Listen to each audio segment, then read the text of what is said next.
Hello दोस्तों, good morning. आज है 9 तारीख और आज के इम्पोर्टेंट करंट अफेयर शुरू करने से पहले प्लीज़ एक बार हमारे चैनल को सब्सक्राइब कर लें और बेल आइकन को क्लिक करना ना भूलें ताकि आपको हमारे न्यू अपडेट्स रेगुलर मिलते रहें। और वीडियो के एंड में कमेंट सेक्शन में जाके कमेंट करके हमें ज़रूर बताएं कि आपको हमारा वीडियो कैसा लगा और लाइक एंड अपने दोस्तों के बीच में वीडियो को शेयर करना ना भूलें। Thank you. चलो स्टार्ट करते हैं हम हमारे पहले क्वेश्चन से। संयुक्त राष्ट्र के विकास और शांति संघ द्वारा goodwill ambassador for the poor के रूप में किसे नियुक्त किया गया है? ध्यान रखना क्या बोल रहा हूँ मैं, goodwill ambassador for the poor. और इसका राइट आंसर है एम नेत्रा। क्या है? एम नेत्रा। इसके बारे में कुछ और भी बता देता हूँ। ये मदुरई शहर की रहने वाली है, तमिलनाडु के मदुरई शहर की। इन्हें ये पुरस्कार इन्हें ये ब्रांड एम्बेसडर इसलिए बनाया गया है क्योंकि इन्होंने मुसीबत में फंसे जो गरीब थे कोविड-19 के समय, उनको अपने शिक्षा के जो पैसे थे 5 लाख रुपए वो डोनेट किए थे। ठीक है, और ये गुडविल एम्बेसडर चुना किसने है वो भी बता देता हूँ। जो संस्था है जिन्होंने इन्हें गुडविल एम्बेसडर के रूप में चुना है, उनका पूरा नाम याद रखना संस्था का, United Nation Association for Development and Peace. ये काफ़ी इंपॉर्टेंट है, याद रखना। UNADAP का फुल फॉर्म पूछ लिए जाते हैं बीच में से क्वेश्चन, तो याद रखना। दोबारा एक बार रिपीट कर देता हूँ, United Nation Association for Development Peace. ठीक है, नेक्स्ट क्वेश्चन। कोविड-19 महामारी के लिए $21 बिलियन से अधिक की सहायता राशि देने का ऐलान किस समूह ने किया है? ये बहुत इंपॉर्टेंट क्वेश्चन है। अभी कल ही ये अनाउंसमेंट हुआ है G20 सम्मेलन के तहत। और G20 जो सम्मेलन है उसके बारे में कुछ एक्स्ट्रा फैक्ट्स हैं। इसमें टोटल 20 देश हैं, 20 देश हैं जिनमें से 20वां जो देश है वो एक यूरोपीय संघ है। ध्यान रखना, ये काफ़ी इंपॉर्टेंट है। इसमें जो 20वां जो देश है वो एक यूरोपीय संघ के रूप में जाना जाता है। ठीक है, और इसके जो अध्यक्ष हैं G20 सम्मेलन के वो हैं शिंजो आबे। ठीक है, और इसकी स्थापना हुई थी 1999 को। और इसके तहत आर्थिक मामलों पर चर्चा होगी। और आपको पता ही है, इसके तहत जो कोविड-19 में जो देश गरीब हुए हैं उनको सहायता राशि प्रदान करने के लिए ये G20 सम्मेलन रखा गया है और ये हर साल मनाया जाता है। ठीक है, नेक्स्ट क्वेश्चन। केंद्र सरकार ने किसके नेतृत्व में टास्क फोर्स का गठन किया है? और आपका राइट आंसर है जया जेटली। काफ़ी इंपॉर्टेंट है, याद रखना। ये क्यों किया है ये भी मैं आपको बता देता हूँ। भारत सरकार के द्वारा शिशु मृत्यु दर, मातृ मृत्यु दर, प्रजनन दर, जन्म के समय लिंग अनुपात, बाल लिंग अनुपात सहित पोषण और स्वास्थ्य से संबंधित सभी अन्य मुद्दों के मूल्यांकन के लिए टास्क फोर्स का गठन किया है। और ये जो टास्क फोर्स गठन किया है वो महिला एवं बाल विकास मंत्रालय ने किया है और इसका नेतृत्व करेंगी हम जया जेटली जी। आपको पता ही होगा जो सेंट्रल मिनिस्टर हैं महिला और बाल विकास मंत्री वो कौन है? स्मृति ईरानी जी। Next question. भारत में नवाचार को बढ़ावा देने के लिए अटल इनोवेशन मिशन और किसके बीच में करार हुआ है? ध्यान रखना, नवाचार को बढ़ावा देने के लिए। ठीक है, ये करार हुआ है अटल इनोवेशन के बीच और CSIR। और CSIR है क्या वो भी आपको बता देता हूँ। CSIR का फुल फॉर्म याद रखना, काफ़ी इंपॉर्टेंट है। Council of scientific and industrial research. क्या है? Council of scientific and industrial research. Hindi में इसका नाम है वैज्ञानिक और औद्योगिक अनुसंधान परिषद। ठीक है, इन्होंने ही भारत में नवाचार को बढ़ावा देने के लिए अटल इनोवेशन मिशन के साथ साझेदारी की है। ठीक है, अब आपको एक और इम्पॉर्टेंट बता देता हूँ कि जो नीति आयोग है उनके जो अध्यक्ष हैं वो तो आपको पता ही होंगे, हमारे श्री नरेंद्र मोदी प्रधानमंत्री जी। और जो नीति आयोग है उसके जो उपाध्यक्ष हैं ये काफ़ी इंपॉर्टेंट है क्योंकि उपाध्यक्ष पूछ लिए जाते हैं, राजीव कुमार। और जो इसके CEO हैं वो है अमिताभ कांत। इसके अलावा जो वैज्ञानिक और औद्योगिक अनुसंधान परिषद के जो महानिदेशक हैं उनका नाम भी काफ़ी इंपॉर्टेंट है, याद रखना, शेखर सी मांडे। क्या है? Shekhar C Mande. Next question. किस अनुसंधान केंद्र के वैज्ञानिकों ने एक दुर्लभ धातु आधारित टोकेलोरिक सामग्री तैयार की है जिसके द्वारा कैंसर का प्रभावी रूप से इलाज किया जा सकेगा।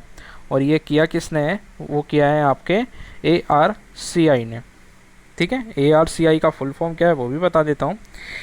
ठीक है, ARCI का फुल फॉर्म, ठीक है, देखिए, इंटरनेशनल एडवांस्ड रिसर्च सेंटर। ठीक है, अब इसके बारे में बता देता हूँ ये है क्या चीज़। मैग्नेटोक्लोरिक सामग्री एक ऐसे वस्तु की धातु है, एक ऐसी वस्तु है जिसमें एक चुंबकीय क्षेत्र लगाने या हटाने से किसी वस्तु को गर्म या ठंडा हो सकती है। इससे होगा क्या वो भी बता देता हूँ। इसके द्वारा जो कैंसर होगा उसके ट्यूमर के उपचार के समय को भी कम करेगा। ये कैंसर का जो टाइम पीरियड है उसको कम कर देगा। ठीक है, नेक्स्ट क्वेश्चन, किस कंपनी ने SSA और एस्ट्रोफिजिक्स के क्षेत्र में सहयोग के लिए समझौता ज्ञापन हस्ताक्षर किया है? ठीक है, और आपका राइट आंसर है इसरो और आराइस। इन दोनों के बीच में ये हस्ताक्षर ज्ञापन समझौता हुआ है। इसके बारे में कुछ और भी एक्स्ट्रा बता देता हूँ। भारतीय अंतरिक्ष अनुसंधान संगठन इसरो, याद रखना फुल फॉर्म, भारतीय अंतरिक्ष अनुसंधान संगठन ने अंतरिक्ष सिचुएशनल अवेयरनेस SSA का फुल फॉर्म याद रखना, अंतरिक्ष सिचुएशनल अवेयरनेस, ये काफ़ी इंपॉर्टेंट है, SSA याद रखना ये, और एस्ट्रोफिजिक्स के क्षेत्र में सहयोग के लिए Aryabhatta research institute of observational sciences, ARIES का फुल फॉर्म याद रखना, ये भी काफ़ी इंपॉर्टेंट है, दोबारा रिपीट कर देता हूँ, Aryabhatta research institute of observational Sciences. ठीक है, इन्हीं के साथ इन्होंने समझौते पर हस्ताक्षर किए हैं। ठीक है, ये दो इम्पॉर्टेंट चीज़ थी, याद रखना काफ़ी इम्पॉर्टेंट है। और इसके अलावा बता देता हूँ, ये इसरो के जो निदेशक हैं वो हैं के सिवन, और इसका जो इसरो का मुख्यालय है वो बेंगलुरु में है, और इसकी जो स्थापना हुई थी वो 1969 को हुई थी। ये बहुत ज़्यादा इंपॉर्टेंट है जो अभी आपको बताएं। एक तो ये फुल फॉर्म याद रखना इसरो की, SSA की और आराइस की। ठीक है, इसके अलावा जो आराइस के बारे में बता देता हूँ। आराइस की जो स्थापना हुई थी वो 20 अप्रैल 1954 की हुई थी। इसमें इंपॉर्टेंट याद रखना 1954 को। ठीक है, और आराइस है वो उत्तराखंड के नैनीताल में। कहाँ पे है? उत्तराखंड के नैनीताल में। नेक्स्ट क्वेश्चन, स्विट्जरलैंड में भारत का नया राजदूत किसे चुना गया है? इसका राइट आंसर है मोनिका मेहता। ठीक है, याद रखना काफ़ी इंपॉर्टेंट है। और ये किसकी जगह बने हैं? ये CB जॉर्ज की जगह बनी है।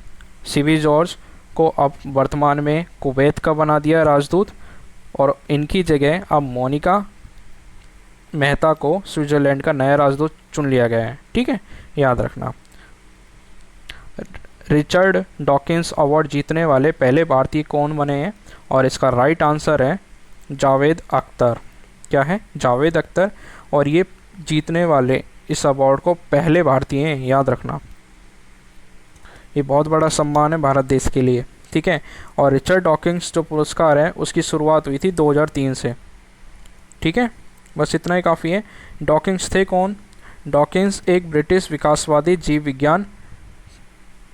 विज्ञानी रिचर्ड डॉकिंस के नाम पर है। ठीक है, ये याद रखना। ये एक विकासवादी वैज्ञानिक थे ये। ठीक है, और इनकी जो पुस्तक थी जीन द सेल्फिश, ये काफ़ी फेमस थी, जिसके लिए इन्हें जाना जाता है। नेक्स्ट क्वेश्चन, किस राज्य सरकार ने बिगेन अगेन नामक अभियान की शुरुआत की है? और इसका राइट आंसर है आपकी महाराष्ट्र की सरकार। आपको पता है महाराष्ट्र में कोरोना के मामले काफ़ी तेज़ी से बढ़े, उसी के मद्देनज़र इन्होंने दोबारा इस मामले की गहनता से जांच की है और कोविड-19 से निपटारे के बारे में अहम मीटिंग करी है इन्होंने, जिसके तहत इन्होंने ये अभियान चलाया है। इसके अलावा कुछ और भी बता देता हूँ कि जो मुख्यमंत्री हैं वो हैं उद्धव ठाकरे जी, और राज्यपाल हैं, ये काफ़ी इंपॉर्टेंट है, राज्यपाल याद रखना महाराष्ट्र के, वो है भगत सिंह कोश्यारी। ठीक है, और राजधानी तो आपको पता ही है मुंबई। विश्व खाद्य सुरक्षा दिवस कब मनाया जाता है? इसका राइट आंसर है 7 जून। ठीक है, याद रखना 7 जून। और इसके अलावा एक और बता देता हूँ, विश्व महासागरीय दिवस ये मनाया जाता है 8 जून को। ठीक है, नेक्स्ट क्वेश्चन, जाने माने किस कन्नड़ अभिनेता का 8 जून को निधन हो गया है? ये काफ़ी इंपॉर्टेंट है, याद रखना। कन्नड़ अभिनेता थे चिरंजीवी सर्जा, इनकी फ़ोटो ये रही, ठीक है। Thank you so much. हमारे चैनल को सब्सक्राइब ज़रूर करना और हमेशा कमेंट करके हमें ज़रूर बताना कि आपको हमारा वीडियो कैसा लगा। लाइक एंड शेयर करना मत भूलना, काफ़ी मेहनत लगती है वीडियो बनाने में, ठीक है। और इसका जो PDF है वो डिस्क्रिप्शन में हमने टेलीग्राम के थ्रू डाल दिया है।